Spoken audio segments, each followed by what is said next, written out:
এটা কিন্তু একদম একদম নড়বড় করতেছে। দেখেন দেখেন, এগুলো কিন্তু এই যে লাঠি দিয়ে কিন্তু আটকানো হয়েছে।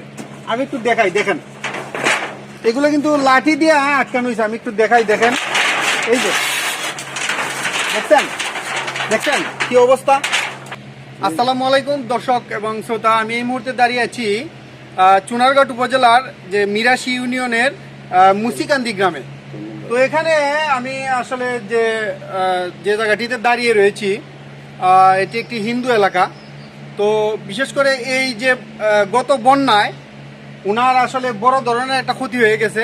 আমরা যতটুকু জানি যে ওনার স্বামী এবং ছেলে নাই, মানে রুজি রোজগার করার মতো কোনো পুরুষ লোক ওনার ঘরে নাই।